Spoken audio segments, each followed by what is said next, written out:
Hello and welcome to our channel success tree. My name is Deepak Thakur और आज हम continue करेंगे हमारा सब्जेक्ट इंडस्ट्रियल रिलेशन, जिसमें कि हम पहुंच चुके हैं हमारे लेक्चर नंबर 6 पे। एंड इस लेक्चर में स्पेसिफिकली हम बात करने जा रहे हैं ट्रेड यूनियन एक्ट 1926 की। 1926 में ये एक्ट आया था एंड इसको हम डिटेल में करेंगे जितना हमें एग्जाम के लिए रिक्वायर्ड है, because we are targeting enforcement officer examination for EPFO. ठीक है, इस एग्जाम को टारगेट करते हुए हम इस पूरे टॉपिक को करेंगे। एंड मैं टॉपिक की शुरुआत करूं उससे पहले मैं आपको बात यहाँ पे कुछ क्लियर करना चाहता हूँ। पहली बात ये कि ये है ये जो पूरा लेक्चर होगा ये सिर्फ इसी एग्जाम को फोकस करने के लिए, यूपीएससी के ईपीएफओ के एग्जामिनेशन के लिए।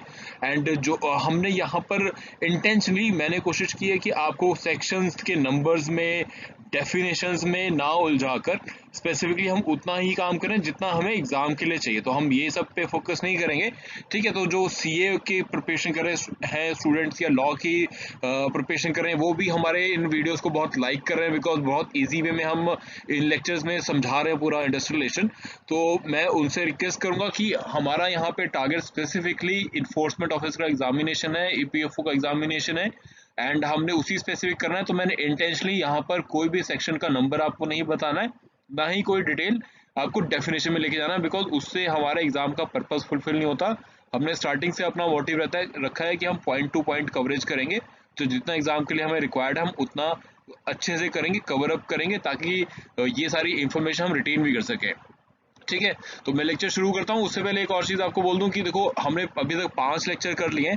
5 लेक्चर में आपने जो मेहनत की है, जो हमने आपको एफर्ट प्रोवाइड किया है, जो material content hand out provide किया है, वो सारा इंफॉर्मेशन, वो सारी नॉलेज अब अप्लाई करने का समय आ गया है। यहाँ पर मैं बहुत सिंपल वे में रखूंगा।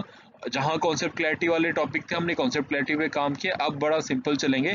ठीक है, टू द पॉइंट चलेंगे यहाँ पर, बिकॉज ये एक्ट की हम बात कर रहे हैं। एंड एक्ट की खास बात यहाँ पर ये कि ये फैक्चुअल चीज़ें यहाँ पे रहने वाली हैं। एग्जाम में हमारे बहुत फैक्चुअल चीज़ें आती हैं, नंबर आ जाता है एंड अदर चीज़ें इसमें हमसे पूछ लेते हैं, तो हमने उसी को फोकस करना है। ठीक है, चलिए फिर स्टार्ट करते हैं। ठीक है, सबसे पहले मीनिंग क्या है ट्रेड यूनियन का, ये हमने हमारा जो लेक्चर 5 था उसमें मैंने डिटेल में डिस्कस कर लिया था। ये लेक्चर जो जो डायरेक्टली यही लेक्चर फर्स्ट टाइम देख रहे हैं, वो एक बार ये लेक्चर 5 भी देखेगा, तभी आपको ट्रेड यूनियन का ये पूरा कॉन्सेप्ट समझ में आएगा। अब मैंने वहाँ पर आपको डिटेल में अच्छे से समझा दिया था, पूरा एग्जाम्पल्स के साथ, पिक्चर्स के साथ, सो दैट आपको आगे जब हम ये एक्ट करने पे आए तो आपको कोई डिफिकल्टी ना आए। तो होप आपको कोई डिफिकल्टी नहीं आएगी। आपने चैट बॉक्स में मुझे बताते रहना कुछ भी कंसर्न होता है, एंड ताकि वहीं पे हम रिजॉल्व भी कर लें इसको। ठीक है, सो यहाँ पर देखो, अभी आज का फॉर्मेट बड़ा प्लेन है। यहाँ पे मैं आपकी एक्ट है, यहाँ पे हमें एक एक वर्ड पे ध्यान देना है। तो मैं आपको कोई भी इमेजेस या कहीं पर और उलझाऊंगा नहीं। हमने पहले बहुत अच्छे से समझा हुआ है, अब हमने वर्ड टू वर्ड चलना है, हमें इजी लैंग्वेज में समझते हुए चलना है। ठीक है, ये डेफिनेशन आप पहले भी देख चुके हो। हमने किया था कि ट्रेड यूनियन का मीनिंग जो है, हमने ये पूरे को जो सेक्शन है, section 2H of trade union act 1926, ये हमने डिकोड कर लिया था अपने लास्ट लेक्चर में। एक एक टर्म हमने सबका मीनिंग देखा था, इसका पर्पस देखा था। जब हम बात कर रहे थे कि करेक्टरिस्टिक्स क्या होते हैं ट्रेड यूनियन के, हमने वो भी देखे थे। हमने देखा था कि फंक्शंस क्या होते हैं। ठीक है, हमने फंक्शंस की भी बात की थी।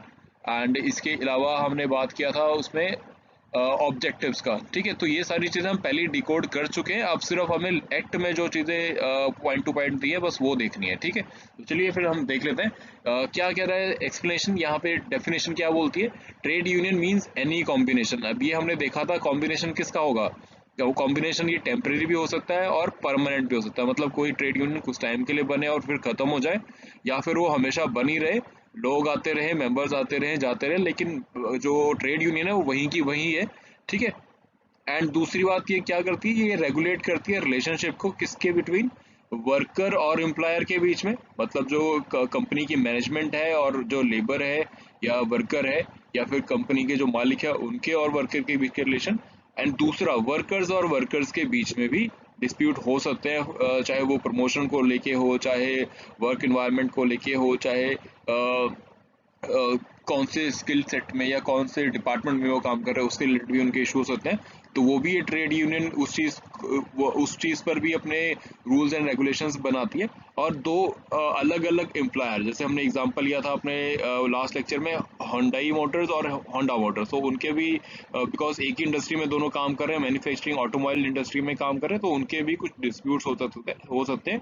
तो इसके लिए वो लोग भी अपनी ट्रेड यूनियन बना सकते हैं, ताकि एक कॉमन रूल बुक बन जाए जिसके हिसाब से सारे चलें। ठीक है, कि ये रूल्स हैं, हम सबको ये सारे रूल्स फॉलो कर रहे हैं, ताकि कम से कम डिस्प्यूट हो। ठीक है, एंड उसके बाद ये रिस्ट्रिक्टिव कंडीशन लगाते हैं। तो ये जो अब आप रूल बुक बनाओगे, तो जो रूल्स आपने बनाए हैं उसमें कुछ ना कुछ रिस्ट्रिक्शंस भी रहेंगी, एंड जब रूल फॉलो करोगे तो आप अपनी मन मर्जी नहीं कर सकते हो, तो वो सारी चीज़ें भी इसमें रहेंगी। एंड ये सब रूल एंड रेगुलेशन किस लिए? ये ट्रेड को प्रॉपर चलाने के लिए, बिजनेस को प्रॉपरली कंडक्ट करने के लिए है। ठीक है, अब ये हो गया क्लियर क्या क्या चीज़ें हैं इसमें।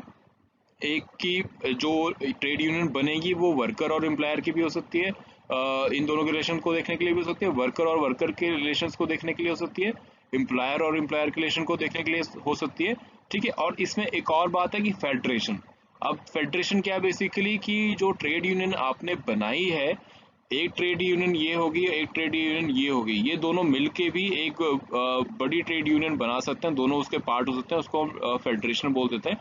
तो वो भी हमारे, उसे भी हम रजिस्टर कर सकते हैं इस ट्रेड यूनियन के अंडर। ठीक है, ठीक है, तो इस ट्रेड यूनियन एक्ट के अंडर ये इस तरह की जो कई सारी ट्रेड यूनियंस को मिला के एक कॉन्फेडरेशन बनता है, उसको भी रजिस्टर किया जा सकता है, वो भी ट्रेड यूनियन के मीनिंग में आ जाती है। ठीक है, क्लियर है यहाँ तक? आई होप यहाँ तक कोई इशू नहीं होगा, बिकॉज ये सारा कुछ हम लास्ट लेक्चर्स के बेसिस पे ही कर रहे हैं। कोई डिफिकल्टी यहाँ पे आनी चाहिए, बहुत ईजी वे में हम चलेंगे और बहुत इजीली आपको समझ में भी आ जाएगा। बस आप वर्ड टू वर्ड साथ में सुनते चलिए और करते चलिए, और एंड में हम इसकी प्रैक्टिस भी करने वाले हैं, तो ध्यान रखिएगा जो भी चीज़ें हम डिस्कस करेंगे आज। ठीक है, देख रहे हो आप, बड़ा प्लेन एंड सिंपल वे में हम चल रहे हैं। यहाँ पर अब हम देखेंगे स्कोप ऑफ द एक्ट।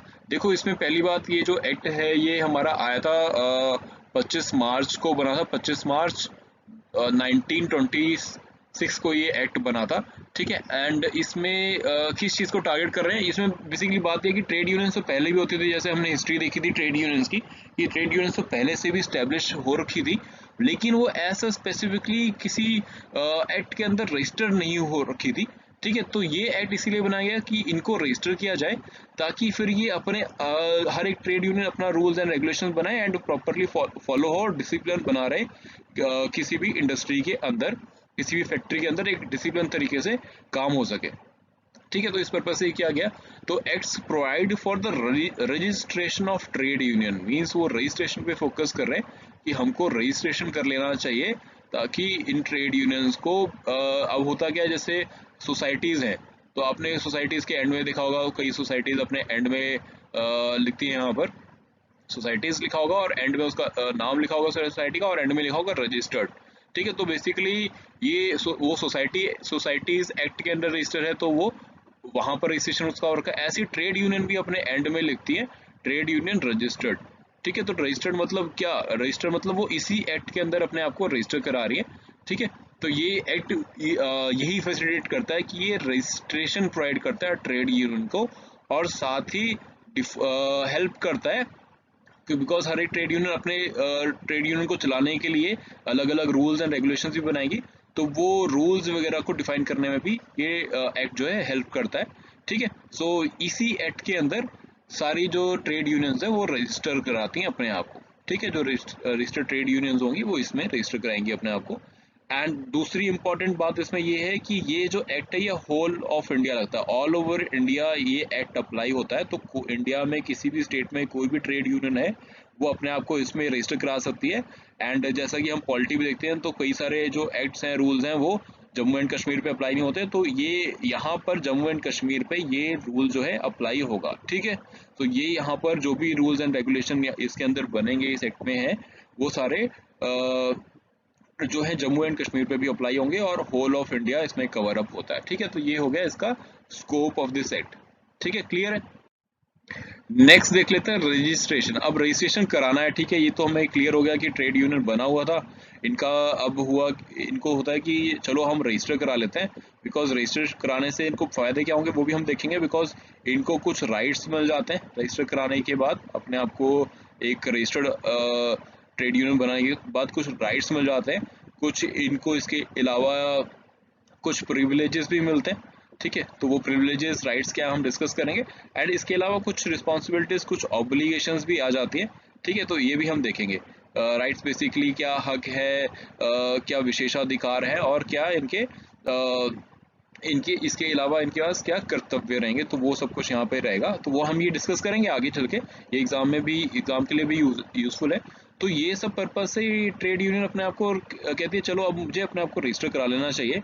तो अभी जब रजिस्ट्रेशन कराने जाएंगे कहाँ, तो इसके लिए एक गवर्नमेंट जो है, गवर्नमेंट्स अलग अलग गवर्नमेंट, स्टेट गवर्नमेंट्स अलग भी कर सकते हैं और यूनियन गवर्नमेंट भी करती है, एक रजिस्ट्रार अपॉइंट करेगी, ठीक है। एक रजिस्ट्रार ऑफिस होगा जहाँ पर जाके ये अपने आप को रजिस्टर करा सकते हैं, ठीक है। तो यहाँ पे यही चीज़ दी गई है कि अप्रोप्रिएट गवर्नमेंट, अप्रोप्रिएट गवर्नमेंट का मतलब है स्टेट गवर्नमेंट भी हो सकता है और सेंट्रल गवर्नमेंट भी हो सकता है, ठीक है। ध्यान दीजिएगा, स्टेट गवर्नमेंट भी अपॉइंट कर सकती है रजिस्ट्रार और सेंट्रल गवर्नमेंट भी कर सकती है for registration of these trade unions, ठीक है। तो रजिस्ट्रेशन अब इस रजिस्ट्रार के पास जो है ये लोग जाएंगे ट्रेड यूनियन को रजिस्टर करने के लिए, ठीक है। अभी ट्रेड यूनियन के इसके पास पहुंच के रजिस्टर कराने के लिए, तो अब इसके बाद क्या होगा, अब इसके बाद होगा कि अब रजिस्ट्रेशन कराने पहुंच गए, लेकिन उसका कुछ सिस्टम तो होगा कि आपको इस फॉर्म को भर के लेके आना है, ठीक है। इस तरह से आप अप्लाई करोगे, इस तरह से। तो जब आप रजिस्ट्रार के पास पहुंचोगे तो इसके आपके पास जो एप्लीकेशन आप लेके आओगे, ठीक है, यहाँ पे एक आपके हाथ में एप्लीकेशन होगी, ठीक है। एंड जो ट्रेड यूनियन बनाई है आपने, उसमें आपके पास कुछ मेंबर्स भी होंगे ऑलरेडी। तो यहाँ पर बात क्या है, यहाँ पर प्रोसेस इसका एस्टेब्लिश किया गया है इस ट्रेड यूनियन एक्ट के अंडर। इसमें बोला गया कि जब आप एप्लीकेशन लेके आ रहे हो, तो देखो मैं बड़े सिंपल वे में चल रहा हूँ, हम कोई लीगल टर्म के वे में नहीं चल रहे हैं, हमें जितना एग्जाम के लिए रिक्वायर्ड है उसी सिंपल सेंस में हम समझेंगे। यहाँ पे हमें बोला गया कि ट्रेड यूनियन एप्लीकेशन जो है रजिस्ट्रार के पास लेके आएगी, और जब वो रजिस्ट्रार के पास लेके आ रही है एप्लीकेशन, तो उसमें एटलीस्ट 7 लोग जो है, 7 मेंबर्स जो है होने चाहिए उस ट्रेड यूनियन में। और ये 7 मेंबर्स कौन होंगे, जो उस फैक्ट्री की, जिस फैक्ट्री की आप ट्रेड यूनियन बना रहे चाह रहे हो, या फिर जिस इंडस्ट्री की आप ट्रेड यूनियन बनाना चाह रहे हो, उस इंडस्ट्री में ये 7 लोग, कम से कम 7 लोग जो है वो काम करते होने चाहिए, ठीक है। वहां पर ये एम्प्लॉयड होने चाहिए जिस दिन आप आए हो रजिस्ट्रेशन कराने के लिए, ठीक है, अपनी एप्लीकेशन लेके, ठीक है। तो on the date of making application, date of the making of the application, तो एटलीस्ट 7 लोग जो है वो एप्लीकेशन को साइन करके आने, साइन होने चाहिए उन लोगों की इस एप्लीकेशन पे, ठीक है। एक कंडीशन ये होगी कि 7 लोग, ठीक है, ध्यान रखिएगा ये। अब यहाँ पे बड़ा फैक्चुअल चलेगा, तो आप लोगों को, जैसे हम हिस्ट्री को याद करते हैं फैक्ट्स से, नेम्स वगैरह से, तो हम कॉन्सेप्ट कर चुके हैं, तो डिफिकल्टी नहीं आएगी। लेकिन आपको ये नंबर्स अब याद रखने हैं कि कम से कम एक तो बात होगी कि 7 लोग होने चाहिए जो साइन करके देंगे एप्लीकेशन। उसके अलावा एक कंडीशन और है कि जिस फैक्ट्री या जिस इंडस्ट्री के आप ट्रेड यूनियन बनाना चाह रहे हो, उसके कम से कम 10% लोग जो है, 10% जो उस फैक्ट्री के एम्प्लॉइज हैं, उस इंडस्ट्री के एम्प्लॉय हैं, वो इस ट्रेड यूनियन के मेंबर होने चाहिए, ठीक है। मैं और डिटेल में समझाऊंगा, अभी आप ये समझिए 10% जो है उस ट्रेड यूनियन के मेंबर्स जो है होने चाहिए एटलीस्ट। फॉर एग्जांपल अगर मैं यहाँ पे लूँ कि 1500 की स्ट्रेंथ है किसी फैक्ट्री की या किसी इंडस्ट्री की, तो उसका 10%, इसका 10% कम से कम जो है इस ट्रेड यूनियन के मेंबर्स होने चाहिए। तो 10% कितना बना, 150, ठीक है। तो कम से कम 150 जो मेंबर्स हैं, जो एम्प्लॉइज हैं इस इस इंडस्ट्री के, इस फैक्ट्री के, 1500 में से इस फैक्ट्री के 10% अगर हम निकालें तो 150 लोग, 150 वर्कर्स जो हैं इस ट्रेड यूनियन के मेंबर होने चाहिए, ठीक है। एक कंडीशन तो ये है, और दूसरी कंडीशन इसमें ये है, और लिखा है बीच में, ठीक है। तो दोनों में से एक होनी चाहिए, या तो 10% हो, एटलीस्ट 10% वर्कर जो है किसी भी फैक्ट्री के वो इसके मेंबर हो। दूसरी कंडीशन है और करके दिया है, या अगर ये नहीं है तो कम से कम 100 तो होने ही चाहिए, ठीक है। तो और 100 members which ever is less, ठीक है। तो विच एवर इज लेस बोला है, तो या तो 150 हो, मतलब 10% हो, या फिर 10% अगर नहीं है तो कम से कम 100 तो होने ही चाहिए, ठीक है। तो यहाँ पे कंडीशन क्या होगी कि या तो दोनों में से जो कम है वो हम देखेंगे, तो यहाँ पर 150, 10% निकालेंगे तो 150 बनता है, और अदरवाइज 100 तो ये है। तो यहाँ पे दोनों में से कम क्या है, तो 100 है कम, तो 100 कम है, तो मतलब ये कंडीशन चलेगी यहाँ पर, ठीक है, बिकॉज इसमें बोला है विच एवर इज लेस। तो अगर किसी यूनियन में 100, स्पेसिफिकली मैं बात कर रहा हूँ इसकी, ठीक है, जहाँ पे 1500 एम्प्लॉइज हैं इस इंडस्ट्री में, इस फैक्ट्री में, तो यहाँ पर क्या है कि अगर 100 लोग एम्प्लॉई हैं, ठीक है, मैं इतना डिटेल में इसलिए समझा रहा हूँ बिकॉज इस पे क्वेश्चन ईपीएफओ के एग्जामिनेशन में आता रहता है, इन्फोर्समेंट ऑफिसर वाले में भी और असिस्टेंट प्रोविडेंट फंड कमिश्नर वाले में भी, ठीक है, तो इसमें दोनों में ये एग्जाम में आता रहता है। एंड तो अभी फिर से देखिए यहाँ पे 150, यहाँ पे स्पेसिफिकली एग्जांपल हमने लेके चला है 1500 का, ठीक है, तो 1500 में से या तो 10% होने चाहिए या फिर मिनिमम 100 तो होने ही चाहिए। तो दोनों में से कम वैल्यू कौन सी है, बिकॉज इसने हमसे पूछा है विच एवर इज लेस, तो लेस जो है यहाँ पे 100 है। तो हमारी कंडीशन फुलफिल होगी कि अगर 100 लोग मेंबर हैं, 100 लोग मेंबर हैं इस ट्रेड यूनियन के, ये कौन से लोग हैं 100, ये मेंबर वो हैं जो एम्प्लॉई भी हैं, ठीक है, कम से कम 100 जो है एम्प्लॉइज जो है, 100 जो मेंबर हैं इस ट्रेड यूनियन के, वो एम्प्लॉय भी होना चाहिए उस फैक्ट्री, उस इंडस्ट्री के, ठीक है, ये कंडीशन क्लियर होगी, क्लियर है यहाँ तक, ठीक है। सो यहीं पे मैं एक बार दोबारा से मैं आपको एक समझाना चाहूँगा बिकॉज ये इंपॉर्टेंट है, यहाँ पे थोड़ा फैक्चुअल चल रहा है तो आपको और क्लियरिटी हो जाए, मैं एक बार फिर से बताता हूँ, कुछ कंसर्न हुआ तो मुझे ज़रूर बता दीजिएगा, ठीक है। चलिए देख लेते हैं इसको फिर से। अब दूसरे एग्जाम्पल से मैं समझाता हूँ। दूसरा एग्जाम्पल क्या है, अगर यहाँ पर मैं एग्जाम्पल ले लूँ 600 एम्प्लॉयज़ का, ठीक है, अब इसका 10% हमने देखना है कितना बनता है, बताइए कमेंट में। 10% बनता है मतलब 60, ठीक है। दूसरा कंडीशन हमारे पास ऑलरेडी है 100 का, और हमें बोला गया कि दोनों में से जो कम है वो वैल्यू अप्लाई होगी, तो यहाँ पर हमारे पास 60 वाली वैल्यू अप्लाई होगी, ठीक है। तो मतलब यहाँ पर जो जो इस ट्रेड यूनियन के मेंबर्स हैं उसमें से कम 60 लोग जो है वो वर्कर भी होने चाहिए, एम्प्लॉय भी होने चाहिए इस ट्रेड यूनियन के, ठीक है। तो कम से कम 60 वर्कर्स हमें चाहिए इस ट्रेड यूनियन को बनाने के लिए, ऐसे ही एम्प्लॉयर्स वाले केस में भी चलेगा, ठीक है। तो हमारे पास ये कंडीशन ये होगी कि कम से कम 7, और 7, कम से कम 7 चाहिए, और उसके अलावा हमें 10% चाहिए या हमें 100 मेंबर चाहिए, ठीक है। तो ये क्लियर हो गया यहाँ तक, ये बिल्कुल क्लियर होना चाहिए, यहाँ पे कोई डाउट नहीं होना चाहिए, ठीक है। मैंने बड़े इजी वे में आप लोगों को अब ये समझा दिया है, कोई कंफ्यूजन यहाँ पे नहीं है।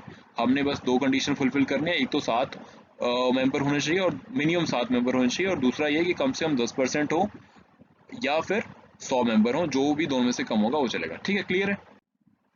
नेक्स्ट आ जाते हैं rule of trade union. Rule of trade union अब बेसिकली क्या है कि जब आप एप्लीकेशन दोगे ना रजिस्ट्रार को, तो आपको साथ में आपने कुछ ना कुछ रूल्स वगैरह भी बनाए होंगे कि हम अपनी ट्रेड यूनियन को ऐसे चलाएंगे, हम इतनी फीस रखेंगे, इसमें इसमें मेंबर इसमें में ज्वाइन कर सकते हैं, ठीक है, वो सारी प्रोविजंस इसमें होंगे। तो ये ही चीज़ ये एक्ट में भी बोलता है कि आप लोगों को रूल्स वगैरह प्रोविजंस वगैरह वो अकॉर्डिंगली बनाने। And no trade union shall be recognised unless it has establish a executive committee. Basically आपने ट्रेड यूनियन बना ली तो कुछ आप ऑफिशियल्स भी बनाओगे जो ये ट्रेड यूनियन के हेड करेंगे, जो चलाएंगे, सेक्रेटरी हो सकते हैं इसमें आपके, और जो सीनियर एग्जेक्टिव्स हैं वो हो सकते हैं, ठीक है। तो यहाँ पे हम उनको बेसिकली एग्जेक्टिव्स बोलते हैं, जो जो बेसिकली इस ट्रेड यूनियन को गवर्न करने वाली बॉडी होगी, ठीक है। तो ये एग्जेक्टिव्स होंगे हमारे, ठीक है। तो ये अपॉइंट किए जाएंगे, इसका कैसे अपॉइंट होगा, कैसे इलेक्ट होंगे, कैसे वोटिंग होगी, क्या रूल्स होंगे, कौन कितने मेंबर होंगे, वो सारे जो प्रोविजंस है, वो ये जो रूल आप सबमिट करोगे ट्रेड यूनियन के रजिस्ट्रार को, तो उसमें सब कुछ मेंशन होना चाहिए इन डिटेल, ठीक है। इसके अलावा और भी डिटेल्स हैं, बेसिकली मैंने हैंड आउट आपको प्रोवाइड किया हुआ है इस लेक्चर का, इस पूरे टॉपिक का, जो आपको सक्सेस ट्री हमारे चैनल पे मिल जाएगा, तो वहाँ पे जाके वो आप देख लीजिएगा, ठीक है। तो वहाँ पे जाके आपने इसे डिटेल में पढ़ना है, वहाँ पे मैंने सारे सेक्शंस वगैरह भी प्रोवाइड किए हैं, तो अगर किसी स्टूडेंट को होता है कि मैंने सेक्शंस वगैरह भी पढ़ने हैं, सेक्शन नंबर भी देखना है, डेफिनेशंस भी देखनी है, तो एक बार वहाँ जाके आप देख लीजिएगा। अदरवाइज देखो, मैं बड़ा स्पेसिफिक हूँ, बहुत पर्टिकुलर हूँ इस चीज़ में कि हमें उतना काम करना है जितने हमें एग्जाम के लिए चाहिए। हम थोड़ा ज़्यादा ही करेंगे, कम बिल्कुल नहीं करेंगे, बिकॉज हमें एग्जाम क्रैक करना है, ठीक है, और हमें और भी सब्जेक्ट कवर करना है, और आप और भी एग्जाम्स की तैयारी करो, तो इधर उधर ज़्यादा भटकना नहीं है। मैं आप लोगों को ऑलरेडी ऑनलाइन जितना भी अच्छा कंटेंट है वो फिल्टर करके एक जगह पे प्रोवाइड कर रहा हूँ, तो और वो हैंड आउट है, क्लास लेक्चर और हैंड आउट, बस इस पर रिलाई करना है। इसके अलावा आपको इन्वेस्टिगेशन के लिए इधर उधर और कहीं जाने की जरूरत नहीं है, एक एग्जाम की पूरी रिक्वायरमेंट यहीं पे फुलफिल हो जाएगी, ठीक है। चलिए नेक्स्ट चलते हैं। अब इसमें अब बेसिकली अब रजिस्ट्रार है जो हमारा, इसके पास कुछ पावर्स वगैरह भी होंगी। तो इसके पास जो एप्लीकेशन है ये इसमें ये भी देख लिया कि एप्लीकेशन प्रॉपर है कि नहीं है, इसमें कुछ कमी तो नहीं है। अगर इसमें कुछ कमी है तो वो और इन्फॉर्मेशन भी मांग सकता है, और अगर वो सेटिस्फाइड नहीं हुआ इस इन्फॉर्मेशन के साथ, ठीक है, जो उसको मिल रही है, तो उसके पास राइट है इसको एप्लीकेशन को रिजेक्ट करने का भी। वो बोल देगा नहीं, मैं आपकी एप्लीकेशन अभी एक्सेप्ट नहीं कर सकता, इसको आप प्रॉपरली बना के लेके आओ, इसमें ये कमी है, ये दूर करके लेके आओ, तब मैं इसको रजिस्टर करूँगा। ठीक है, तो जब अब इसमें क्या है, इसके बाद फिर जब प्रॉपर है अगर सब कुछ, तो फिर वो रजिस्टर कर लेगा इसको। ठीक है, एंड फिर वो एक रजिस्टर यूनियन बन जाएगी। एंड जब वो रजिस्टर यूनियन होगी तो उसको एक सर्टिफिकेट भी देंगे, जो जैसे ये किसी ट्रेड यूनियन का अगर कोई ऑफिस है बड़ा सा, तो अपने ऑफिस के बाहर वो लगा भी सकता है कि ये मेरे को सर्टिफिकेट मिला हुआ है। जैसे कई जगह आपने देखा होगा कि लोग अपने रिसेप्शन पे ही अपने कंपनी का रजिस्ट्रेशन सर्टिफिकेट या फिर अपना सोसाइटीज का रजिस्ट्रेशन सर्टिफिकेट जो है वो लेमिनेट करके वहाँ पे उन्होंने टांगा होता है। तो वही काम ये भी है, बिकॉज ये प्रूफ ऑफ रजिस्ट्रेशन है कि वो एक रजिस्टर्ड एक रजिस्टर्ड ट्रेड यूनियन है। ठीक है, क्लियर है। इसके बाद नेक्स्ट आ जाते हैं। अब देखो ट्रेड यूनियन बन गया, आपको सर्टिफिकेट भी मिल गया, लेकिन अब आपको हमेशा इस बात का ध्यान रखना पड़ेगा कि आपकी जो कंडीशन है कि minimum 10% of the employees of the industry, मतलब उस फैक्ट्री के कम से कम 10% लोग, या फिर मिनिमम 100 लोग हमेशा इस ट्रेड यूनियन के मेंबर रहने चाहिए, दोनों में से जो भी वैल्यू कम होगी। ठीक है, तो जैसे हम पीछे एग्जांपल ले रहे थे अपना 1500 वाला, तो कम से कम या तो इसका 10% लोग, मतलब 150 लोग हमेशा इसके मेंबर रहने चाहिए। ठीक है, या फिर 100 लोग, दोनों में से जो भी वैल्यू कम है। हमने अपने पिछले लेक्चर में देखा था कि जो ट्रेड यूनियन की मेंबरशिप होती है वो वॉलंटरी होती है। ठीक है, तो आप कभी भी ज्वाइन कर सकते हो, कभी भी छोड़ सकते हो। ठीक है, तो वहाँ पर आपके पास कोई ऐसी कंडीशन नहीं कि आपको ज्वाइन करके ही रखना है। ठीक है, सो इसीलिए ये चीज़ बोली गई, क्योंकि ऐसा ना हो कि आपने ट्रेड यूनियन जिस टाइम बनाई उस टाइम पर तो आपके पास ये सारी इतने मेंबर्स थे, लेकिन बाद में आपके पास 4-5 मेंबर ही रह गए। तो फिर अगर ऐसी कोई सिचुएशन होगी तो रजिस्ट्रार देखेगा, एंड ट्रेड यूनियन खुद से भी अप्लाई कर सकते हैं कि हमें अब इतने मेंबर नहीं है, हम डिसॉल्व करना चाहते हैं। या फिर ट्रेड यूनियन अगर रजिस्ट्रार को भी लगता है कि प्रॉपर कंडीशन फुलफिल नहीं हो रही, तो वो भी इसे इनकी रजिस्ट्रेशन कैंसिल कर सकती है। ठीक है, नेक्स्ट आ जाते हैं। अब ये बड़ा इंपॉर्टेंट है, हमने जैसे बात किया था ट्रेड यूनियन ने अपने आप को रजिस्टर तो करा लिया। अब ट्रेड यूनियन को रजिस्टर कराने का फायदा क्या हो रहा है, वो फायदे वो यहाँ पर हैं।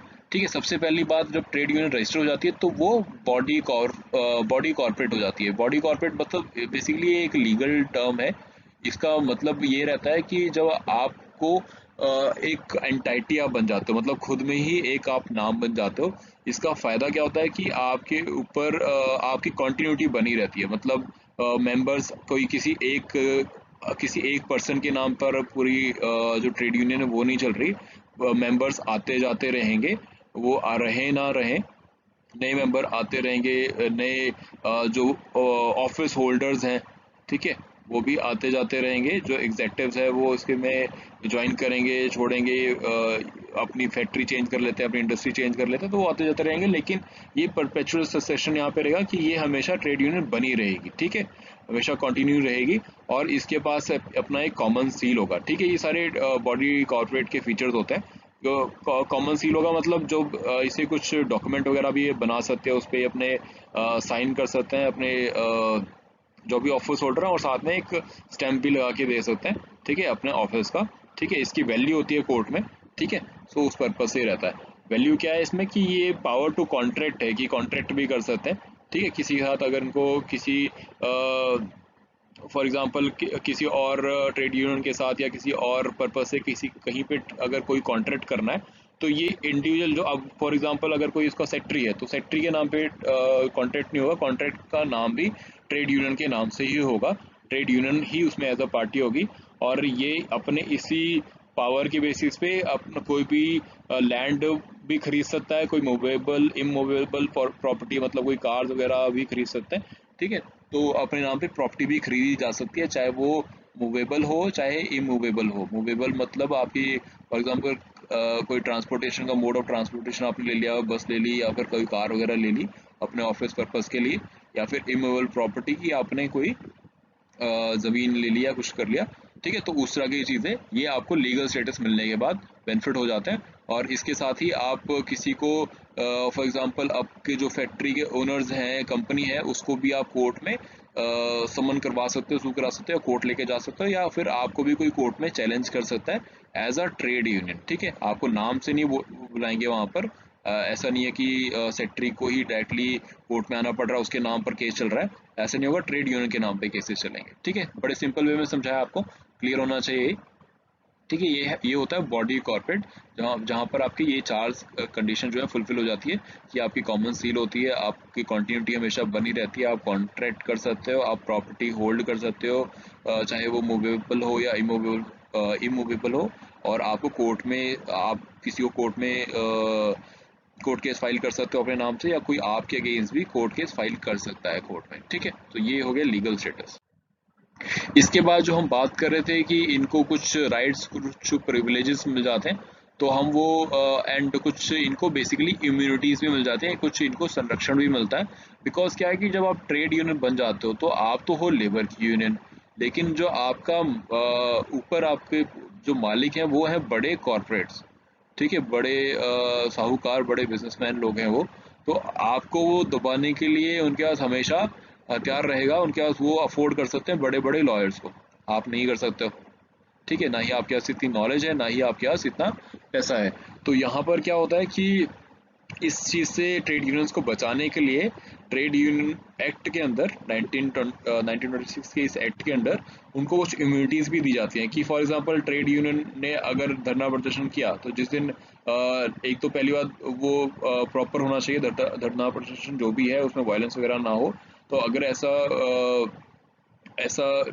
और उनको कोर्ट ने मना नहीं किया होना चाहिए कि कोर्ट ने बार ना कर रखा हो कि आप धरना प्रदर्शन नहीं कर सकते हो। तो अगर ऐसा कुछ नहीं है तो अगर उस ड्यूरेशन में काम नहीं हो रहा है फैक्ट्री में, लोगों अगर 9 घंटे का वर्किंग आवर रखा हो और 9 घंटे नहीं हो रहा, पूरा दिन काम नहीं हुआ, तो फिर आप, बिकॉज हर एक इंडिविजुअल, एक एक एम्प्लॉयर ने भी कॉन्ट्रैक्ट किया होता है कि इतने घंटे और इतने दिन वो काम करेगा, तो वो कॉन्ट्रैक्ट बेसिकली फुलफिल नहीं हुआ। ठीक है, तो ऐसे चीज़ों में, ऐसी इश्यूज में आप ट्रेड यूनियन, अब ये कॉर्पोरेट जाके कोर्ट में ये नहीं बोल सकेगा कि इस ट्रेड यूनियन ने मेरे एम्प्लॉयज को भड़काया है और ये ट्रेड यूनियन एक क्रिमिनल कॉन्स्पिरेसी कर रहा है। ठीक है, मेरे अगेंस्ट, मेरी कंपनी अगेंस्ट। तो ये जो कोर्ट में क्रिमिनल कॉन्स्पिरेसी का केस बनता है सेक्शन 120B के अंडर आईपीसी में, तो वो यहाँ पे अप्लाई नहीं होता। ठीक है, तो इनको क्रिमिनल कॉन्स्पिरेसी के चार्ज में आप कोर्ट में नहीं लेके जा सकते अगर वो लॉफुल इंटरेस्ट जो है उसको सिक्योर करने के लिए, लेबर का इंटरेस्ट सिक्योर करने के लिए लॉफुली, ठीक है, कोई वायलेंस वगैरह का यूज नहीं है, अगर उसके पर्पज से उन्होंने कोई एक्टिविटी की है। ठीक है, तो उस एक्टिविटी के लिए उनको आप क्रिमिनल कॉन्स्पिरेसी के चार्ज में कोर्ट नहीं कोर्ट में चैलेंज नहीं कर सकते, उनको इस चीज़ की इम्यूनिटी है। तो इसे हम बोलते हैं जो है सिविल केसेस की इम्यूनिटी। एंड ऐसे ही उनको क्रिमिनल केसेस में से इसी ये आपकी क्रिमिनल ऑफेंस हो गया, एंड ऐसे ही उनको सिविल ऑफेंसेस में भी इम्यूनिटी हो जाती है। ठीक है, तो सिविल ऑफेंसेस में इम्यूनिटी कैसी है कि आपको, अब जैसे मैंने बोला, ब्रीच ऑफ कॉन्ट्रैक्ट हो गया कि जो एम्प्लॉय के साथ तो कंपनी ने कॉन्ट्रैक्ट कर रखा था कि आप इतने घंटे के काम करके दोगे, इतने आवर्स करोगे और इतने दिन आओगे, अगर आपका वो कॉन्ट्रैक्ट ब्रीच हो रहा है तो वो कॉन्ट्रैक्ट ब्रीच होना स्ट्राइक की वजह से या किसी और रीजन से, जिसमें आप स्पेसिफिकली ट्रेड डिस्प्यूट की वजह से अगर ऐसा कुछ होता है, तो वहां पर आपको क्रिमिनली सिविल केसेस भी आपके अगेंस्ट, ट्रेड यूनियन के अगेंस्ट नहीं बनाया जा सकता कि इस वजह से कि ये मेरा कॉन्ट्रैक्ट ब्रीच हुआ है और ये कॉन्ट्रैक्ट ब्रीच जो है ये इस ट्रेड यूनियन की वजह से हुआ है, तो वो ट्रेड यूनियन को आप कोर्ट में इस वजह से नहीं ले जा सकते। ठीक है, तो ये प्रोटेक्शन को मिलती है ताकि वो अपने हक की लड़ाई कर सकें अपने कॉर्पोरेट बॉसेस के अगेंस्ट। ठीक है, तो ये उनको इम्यूनिटीज यहाँ पे मिल जाते हैं। क्लियर है? ठीक है, ये सिंपल ही रखना है इसको, ज़्यादा कोई डिफिकल्टी इसमें नहीं लेके चलनी। जितना मैं आपको समझा रहा हूँ बस उतना समझ लीजिए, इतना ही हमें चाहिए, इसके आगे हमें नहीं चाहिए एग्जाम में। सारे क्वेश्चन हम कर पाएंगे, बैंड में आपको प्रैक्टिस भी कराऊंगा क्वेश्चन की, तो आपने बस ठीक से समझते चलिए कि मैं क्या क्या बता रहा हूँ। ठीक है, अब नेक्स्ट आ जाइए अपॉइंटमेंट ऑफ ऑफिस बेरर। मैंने आपको जैसे बताया था कि एग्जेक्टिव्स होंगे, तो जो एग्जेक्टिव्स हैं उनको हम ऑफिस बेरर्स बोलते हैं। ठीक है, जो उस ऑफिस को जो अलग अलग उसमें पोस्ट आपने बनाए हैं, उस पोस्टों को जो धारण करते हैं, ठीक है, तो वो ऑफिस बेरर होते हैं। इसमें दो चीज़ें बोली हैं बड़ी ध्यान में देने वाली बातें, वो ये है कि जो भी पोस्टेज आपने इसमें बनाई हैं उसमें जो 50% जो है ऑफिस बेयरर हैं, जो 50% पोस्ट आपने दिए हैं, वो 50% जो पोजीशन लेने वाले जो लोग होंगे, आपने जो एग्जेक्टिव्स बनाए हैं, जो ऑफिस बेयरर्स बनाए हैं, वो उसी इंडस्ट्री में या उसी फैक्ट्री में काम करने वाले होने चाहिए। ऐसा नहीं है कि आपके 90% जो है वो आउटसाइडर्स हैं, ठीक है। तो आउटसाइडर्स भी आपके ऑफिस बेयरर्स हो सकते हैं, बट वो कब 50-50 का रेशो रहेगा। 50% जो है आपके ऑफिस बेयरर जो है वो एम्प्लॉय होने चाहिए, और 50% जो है वो आपके आउटसाइडर्स भी हो सकते हैं। जैसे कोई पॉलिटिशियन आपने रखे हैं, ठीक है। आपको पता ही है मोस्टली जो ट्रेड यूनियंस है उसमें अलग अलग पॉलिटिकल पार्टीज के ही वो एक आगे कंपनीज, सॉरी, पॉलिटिकल पार्टीज की ही आगे एक एंटाइटी बोले या फिर हम बोल सकते हैं एक हिस्सा रहती हैं, जो कि अपना और दबदबा बढ़ाने के लिए फैक्ट्रीज में बनाई जाती हैं, ठीक है। तो वो लॉयर्स भी हो सकते हैं मेंबर्स के, पॉलिटिशियंस भी हो सकते हैं, और सोशल वर्कर्स वगैरह भी हो सकते हैं जो लेबर वेलफेयर के लिए काम करते हैं। एक चीज़ यहाँ पे ध्यान रखिएगा, यहाँ पर एक एक यहाँ पे क्वेश्चन कई बार आ जाता है, वो कभी भी इसका ऑफिस बेरर में हम उसे नहीं काउंट करते हैं, एग्जेक्टिव में काउंट नहीं करते हैं, वो है ऑडिटर, ठीक है। ऑडिटर जो है उसको हम बिल्कुल भी काउंट नहीं करते हैं इसमें। ऑडिटर जो है वो ऑफिस बेरर नहीं हो सकता, ठीक है। तो अगर एग्जाम वगैरह में हमें पूछा जाए तो हमें इस बात का ध्यान रखना है कि जो ऑडिटर है वो इसका हिस्सा नहीं होता है, ठीक है। किसका हिस्सा नहीं होता है? वो ऑफिस बेरर या एग्जेक्टिव नहीं होता है, ठीक है। उसका काम है बस जो उसके पास स्टेटमेंट्स आई हैं उनको ऑडिट करना, और उनको अपनी साइन देना कि ये अब मेरी सेटिस्फेक्शन के हिसाब से प्रॉपर अकाउंट बन चुका है, ठीक है। सो अब दूसरी बात और क्या है इसमें, ऑफिस बेरर की जो कम से कम एज होनी चाहिए वो 18 साल होनी चाहिए, और उसको किसी भी क्रिमिनल ऑफेंस में जो कन्विक्टेड नहीं होना चाहिए वो, और अगर कन्विक्शन वगैरह हुआ है तो वो 5 साल के बाद ही ज्वाइन कर सकता है, ठीक है। आफ्टर हिज रिलीज, जब वो जेल से निकल के आ जाए 5 साल तक, 5 साल के बाद जो है तभी वो जाके दोबारा से ट्रेड यूनियंस को ज्वाइन कर सकता है, अदरवाइज नहीं, ठीक है। क्लियर है ये? यहाँ पे ज़्यादा हमें कोई टेक्निकल क्वेश्चन नहीं आने वाला है, this is for your understanding, ठीक है। अब इसके बाद क्या था कि कई बार होता है कि इसी एक ही इंडस्ट्री में दो अलग अलग टाइप की ट्रेड यूनियन, जैसे हमने अपने पहले के लेक्चर्स में देखा है कि ट्रेड यूनियंस आपकी कई तरह की हो सकती हैं। तो जब ट्रेड यूनियंस जो है आपस में भी जब उनको लगता है कि नहीं हमें एक साथ आ जाना चाहिए, तो वो एक साथ आ सकती हैं, उसे एमलगेशन बोलते हैं, एमलगेशन ऑफ ट्रेड यूनियन, की वो मर्ज हो रही है एक दूसरे में। जो अलग अलग ट्रेड यूनियन थी, ट्रेड यूनियन एक ये है एक ये है, पहले अलग अलग चल रही थी, लेकिन अभी मर्ज होके एक ही ट्रेड यूनियन बन रही है, ठीक है। तो जब ये एक में बन जाती है तो फिर इनको हम एमलगेशन बोलते हैं, ठीक है। सो यहाँ पर कंडीशन ये है कि एटलीस्ट 50%, जब इस एमलगेशन के लिए, इस मर्ज होने के लिए भी आपको एक जो है वोटिंग करानी पड़ेगी, और उस वोटिंग में एटलीस्ट 50% जो है मेंबर्स हर एक ट्रेड यूनियन का बैठा होना चाहिए, वोटिंग के दिन आना चाहिए। और जिस टाइम वोटिंग हो रही है तो 60% लोग जो है 60% मेंबर्स दोनों में ही, दोनों ट्रेड यूनियन में 60% जो है मिलाकर यहाँ पर फेवर में होने चाहिए, तभी ये मोशन जो है ये मर्जर का या फिर एमलगेशन का प्रोसेस आगे बढ़ेगा, ठीक है। वो फेवर में आने चाहिए इसके, ठीक है। और जब भी आपको दिख गया है कि चलो अब 60% वोट भी मिल गए, अब सब हमारे फेवर में, तो फिर आप ये जो है रजिस्ट्रार है उस जो है उसको आप ये चीज़ नोटिस भेजोगे कि हम मर्ज कर रहे हैं और ये हमारी वोटिंग हुई थी, 60% लोग जो है फेवर में है, ठीक है। और जिस टाइम आप ये एप्लीकेशन भेज रहे हो, ये नोटिस भेज रहे हो, तो 7 लोग कम से कम उसे साइन कर रहे होने चाहिए, ठीक है। तो क्लियर है यहाँ पे? नेक्स्ट देख लेते हैं ऑब्लिगेशन क्या है। अब इनके ऊपर कुछ कर्तव्य भी होंगे, तो ये कर्तव्य कैसे होते हैं? अब इसमें देखो, ये जो ट्रेड यूनियंस है इसमें हमने एक चीज़ देखी थी कि ट्रेड यूनियंस जो है अपने मेंबर्स जो इसको ज्वाइन करते हैं उनसे कुछ ना कुछ फीस भी लेते हैं, चाहे वो मंथली ले रहे हो, क्वार्टरली ले रहे हो या फिर ईयरली ले रहे हो। तो ये जो फीस है, हमने अपने लास्ट लेक्चर में देखा था कि इनके कई सारे फंक्शन और भी होते हैं, जैसे ये सोशल फंक्शन निभाते हैं अपना, ठीक है, अपने वर्कर्स के अगेंस्ट पॉलिटिकल फंक्शंस भी निभाते हैं, ठीक है। तो उन्हीं फंक्शंस को फुलफिल करने के लिए अब कुछ फंड भी इनको चाहिए होगा। तो वो फंड जो है, एक दो तरह के फंड होते हैं, एक है जनरल फंड। जनरल फंड में बेसिकली आ जाता है ये जनरल फंड में आया हुआ पैसा जो बेसिकली मेंबर्स से आपने लिया है फीस के थ्रू या और डोनेशंस वगैरह के थ्रू। ये जो जनरल अकाउंट में आया हुआ पैसा है, इसको ध्यान से सुनिएगा। ये पैसा या तो आप खर्च कर सकते हो जो आपने ऑफिस बनाया, जो आपके ऑफिशियल्स हैं, जो ऑफिस बेरर हैं, उनकी सैलरी देने के ऊपर, या फिर एडमिनिस्ट्रेटिव एक्सपेंसेस, मतलब जो ऑफिस आप चला रहे हो उसका कुछ ना कुछ आपने ऑफिस बॉय रखा होगा, ऑफिस में फर्नीचर है, इलेक्ट्रिसिटी है, उस सब पे भी आपका कुछ ना कुछ खर्चा होगा। जो वर्कर आपके पास मदद मांगने आ रहा है उसको आप कुछ चाय पानी पिलाओगे, उस पर भी कुछ ना कुछ खर्चा होगा। तो उस तरह के खर्चे आपके पास वो जो है आपके इस जनरल फंड से जाते हैं। एंड इसी तरह के और वेलफेयर एक्सपेंसेस, चाहे आप उस वर्कर की मेडिकल फैसिलिटीज उसको प्रोवाइड कर रहे हो या इस तरह के और एक्सपेंसेस कर रहे हो, तो वो सारी जो ये सारी जो लिस्ट है मैंने आपको प्रोवाइड कर रखी है हैंड आउट में, हैंड आउट आपने पढ़ लेना है। ठीक है, वहाँ पर आपको ये सारी डिटेल लिस्ट मिल जाएगी, बहुत ज़रूरी पढ़ना है इसको बिकॉज एग्जाम में आ जाता है। ठीक है, तो बेसिकली बस ध्यान में ये रखना कि जो भी उसका सोशल फंक्शन फुलफिल करने के लिए जो हम पहले बात कर चुके हैं, वो सोशल फंक्शन फुलफिल करने के लिए जनरल फंड होता है।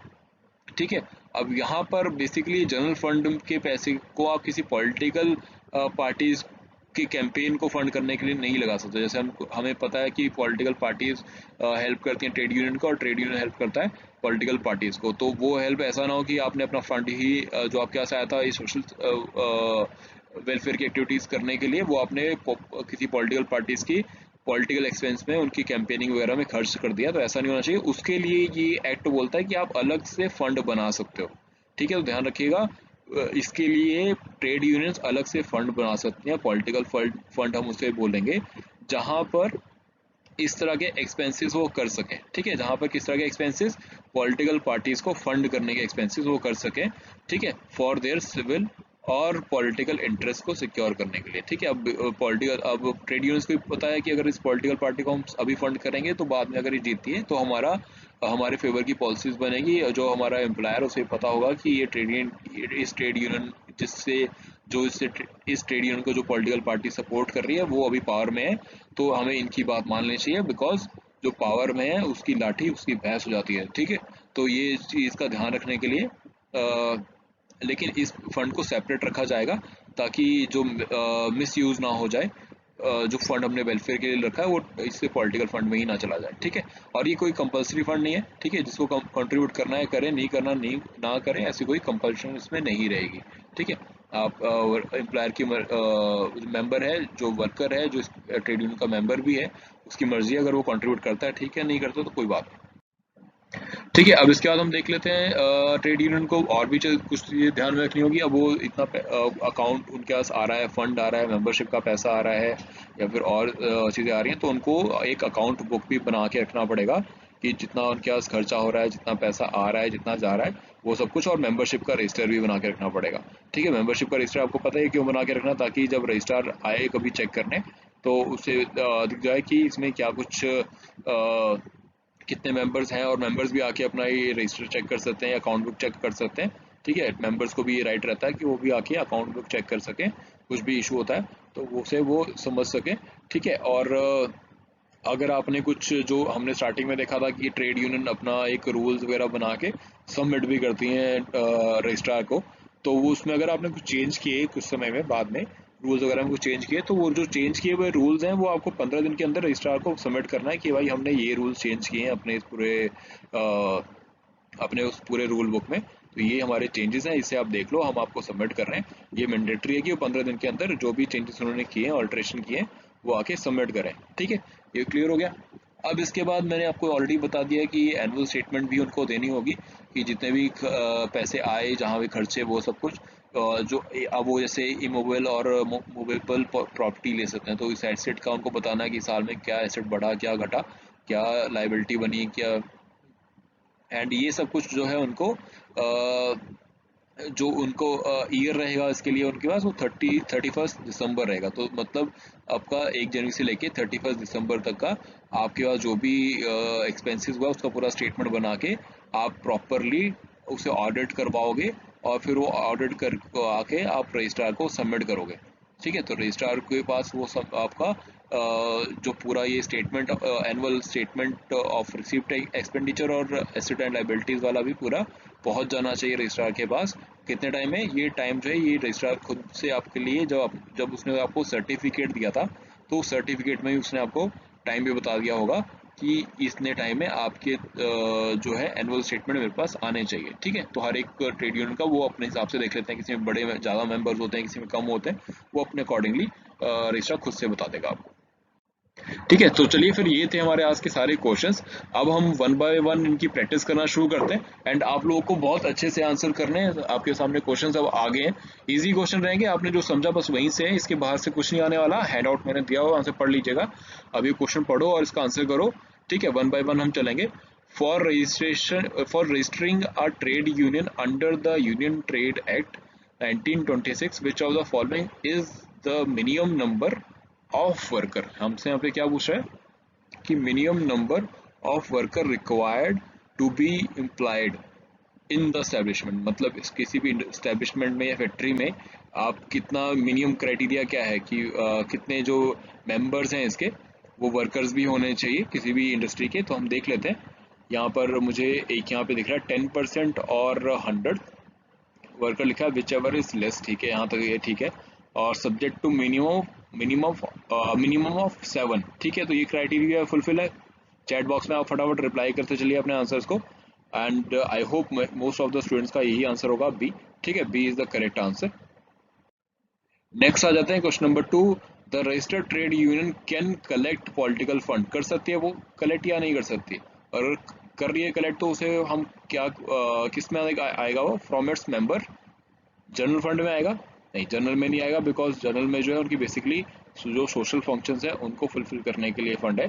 Can not collect political fund ये भी नहीं है, हमने देखा था पीछे कि वो फंड कलेक्ट कर सकते हैं। ठीक है, एंड इसके बाद थर्ड है separate fund for from the interested member.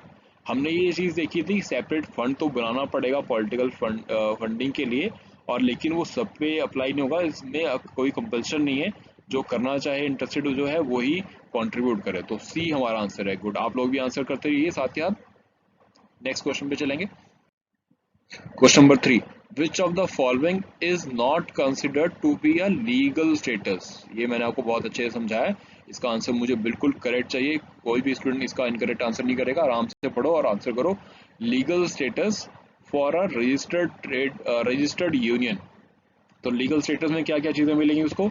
No power to acquire और होल्ड, नो पावर लिखा है यहाँ पे, नो पावर टू एक्वायर और होल्ड मूवेबल और इमूवेबल प्रॉपर्टी। देखते हैं हम इसको। इसके बाद power to contract with other entities. ठीक है, ये हमने देखा था कि वो अपनी उसके पास पावर रहेगी, वो कॉन्ट्रैक्ट कर सकता है। उसके बाद एक कॉमन सील है। ठीक है, एंड परपेचुअल सक्सेशन वो हमने बात किया था कि वो हमेशा रहेगी, मेंबर्स आते जाते रहेंगे लेकिन वो रहेगी। उसके बाद एक अपना स्टैम्प भी है जिसके अंदर वो साइन करते हैं। ठीक है, तो ये भी करेक्ट है, ये भी करेक्ट है। एंड इसके बाद हमने देखना है a body corporate by name under it is registered. ठीक है, तो बॉडी कॉर्पोरेट है, मतलब इसके अगेंस्ट आप केस फाइल भी कर सकते हो और इसके अगेंस्ट फाइल हो भी सकता है केस। ठीक है, इसके अगेंस्ट फाइल हो भी सकता है केस। ठीक है, तो ये तो तीनों स्टेटमेंट करेक्ट है। हमसे इनकरेक्ट पूछा है, तो हमारा फर्स्ट आंसर रहेगा, बिकॉज नो पावर यहाँ पे लिखा है। ऐसा नहीं है, उनके पास पावर है, दे कैन एक्वायर प्रॉपर्टी। ठीक है, तो वो पावर प्रॉपर्टी एक्वायर कर सकते हैं, चाहे वो मूवेबल हो मतलब कार वगैरह हो, या फिर इमूवेबल मतलब कोई लैंड, पीस ऑफ लैंड वगैरह। ठीक है, नेक्स्ट चलते हैं। ये 2017 का एपीएफसी का क्वेश्चन है, असिस्टेंट प्रोविडेंट फंड कमिश्नर का क्वेश्चन है। यहाँ पे हमसे पूछा गया, according to trade union act 1926 which of the following which one of the following purpose the general fund of a registered trade union cannot be spent, may not be spent। ठीक है, अब यहाँ पे देखो मैंने आपको पूरी लिस्ट नहीं दी थी, लेकिन ये क्वेश्चन मैंने यहाँ पे इसलिए रखा ताकि आपको मैं यहाँ पे थोड़ा एक्सप्लेन कर दूं। बाकी लिस्ट जो है, कंप्लीट लिस्ट जो जनरल फंड में क्या क्या आता है क्या नहीं आता, वो आप लोगों ने खुद से पढ़ लेनी है। ठीक है, हैंड आउट में जरूर पढ़ लीजिएगा, लेक्चर खत्म होते ही हैंड आउट पे जाइएगा और उसको डिटेल में पढ़िएगा। ज़्यादा कोई लंबा हैंड आउट नहीं है, मैंने बहुत ब्रीफ बनाया ताकि स्पेसिफिकली जितना एग्जाम में चाहिए उतना हमारा काम हो जाए उससे। ठीक है, और आप लोगों को भी इधर उधर ज़्यादा नहीं जाना है, कोई ज़्यादा नेट सर्फ करने की ज़रूरत नहीं है। मैंने ऑलरेडी जितना भी ऑनलाइन अच्छा कंटेंट हो सकता है वो ऑनलाइन से निकाल के, ऑनलाइन मोड से या ऑफलाइन बुक से, बुक्स वगैरह से, या फिर ऑनलाइन जो भी रिसोर्सेज है वहाँ से निकाल के आपको प्रोवाइड कर दिया है सारा कंटेंट। ठीक है, तो यहाँ पर हम देख लेते हैं स्टेटमेंट। हमसे पूछा है कि कहाँ कहाँ स्पेंड नहीं कर सकते आप जनरल फंड को। तो यहाँ पे लिखा है the conduct of trade dispute on the behalf of trade union. अब बेसिकली देखो हमने बात किया था कि ट्रेड यूनियन के अगेंस्ट केस हो भी सकता है, और ये कर भी सकते हैं केस, और हो भी सकता है इनके अगेंस्ट केस, या फिर इनके किसी मेंबर के अगेंस्ट। तो उस पर जो खर्चा आएगा, जो ट्रेड डिस्प्यूट पे उस टाइम पे खर्चा आएगा, वो खर्चा जो है वो भी इस फंड से उठाया जा सकता है, ठीक है। तो ट्रेड यूनियन उसका खर्चा उठाएगी, तो ये तो करेक्ट है। Compensation of employees for loss arising due out of trade dispute, ठीक है। तो देखो कुछ कंपनसेशन वगैरह देना है, ट्रेड डिस्प्यूट की वजह से कुछ काम नहीं हो पा रहा है, तो 1-2 महीने से अगर फैक्ट्री में काम नहीं हो रहा पा रहा, या एम्प्लॉयर पैसे नहीं दे रहा है, तो उस एम्प्लॉई का बेसिकली आपने उसे अब ट्रेड यूनियन अपनी तरफ से एफर्ट कर रही है, लेकिन तब तक के लिए उसे कुछ घर चलाने के लिए पैसा तो चाहिए होगा, तो वो जो कंपनसेशन है वो भी इस फंड से दिया जा सकता है, ठीक है। तो ये स्टेटमेंट भी करेक्ट है। The maintenance of any person who is member of any legislative body constituted under constitution और any local authority, ये कोई सेंस नहीं है यहाँ पर, इसकी हमने कोई बात नहीं की। हमारा जो भी काम है वो ट्रेड यूनियन के मेंबर के साथ है, जो कि एम्प्लॉई भी हो सकता है, ठीक है। एंड हमारा सारा फोकस अपने एम्प्लॉई के ऊपर, अपने मेंबर के ऊपर है। हमें किसी भी कॉन्स्टिट्यूंटली फॉर्म्ड किसी भी लेजिस्लेटिव बॉडी के ऊपर या इसके मेंबर से कुछ लेना देना नहीं। हम इसके ऊपर अपना पैसा क्यों खर्चेंगे, ये हमारे मेंबर्स का दिया हुआ पैसा है, ठीक है। तो ये नहीं हो सकता, ठीक है। तो बाकी इसमें जो फोर्थ स्टेटमेंट है, डेथ, ओल्ड एजेस, सिकनेस वगैरह, ये सब कुछ जो है ये करेक्ट है, ठीक है। तो हमारा सी आंसर, ठीक है। तो आपने वो लिस्ट देख लेनी है, आप लोग खुद से समझ जाओ। सोशल फंक्शन है ये, इस फंड का यूज करने का जो काम था, लास्ट वीडियो में हमने लास्ट लेक्चर में देखा था कि जो सोशल फंक्शन फुलफिल करने वाले काम है ट्रेड यूनियन के, वहीं पे आप ये पैसा लगाओगे, आप ऐसे कहीं पे उसे अननेसेसरी और यूटिलाइज नहीं करोगे, ठीक है। ठीक है, तो thank you so much for giving your press time. This was all the questions हमने प्रैक्टिस कर लिया, एंड आई एक्सपेक्ट कि मोस्ट ऑफ द स्टूडेंट्स के करेक्ट आंसर रहे होंगे, एंड मैं भी लाइव चैट में साथ साथ देख रहा हूँ आप लोगों के आंसर्स। तो नेक्स्ट जो हम लेक्चर करेंगे that will be trade dispute, industrial dispute के ऊपर हम करेंगे। तो मैं पहले कॉन्सेप्ट वगैरह समझा दूंगा, फिर हम इंडस्ट्रियल डिस्प्यूट एक्ट भी पढ़ लेंगे, ठीक है। आई होप आपको बड़ा इजी वे में समझ में आ गया हो। इसमें ज़्यादा कुछ हम पहले अपने जो मेहनत की हुई है वो मेहनत को बस आज हमने अप्लाई किया है, इसी करके मैंने आपको वर्ड टू वर्ड चीज़ें कराई हैं फॉर इजी अंडरस्टैंडिंग, ठीक है। फिर भी कुछ क्वेरी कंसर्न रहता है, कुछ फीडबैक आपका रहता है, तो हमें मुझे कमेंट बॉक्स में बताइएगा। जब तक हम लाइव नहीं चल पा रहे हैं तब तक यही हमारा मोड ऑफ कम्युनिकेशन है, या तो लाइव चैट में आप बताते रहिए, या फिर लेक्चर के बाद जो हमारी चैट है, वीडियो की जो इस वीडियो में जो चैट है वहाँ पर भी आप रिप्लाई कर सकते हैं, ठीक है। Thank you so much for giving your best time. This is Deepak signing off for today.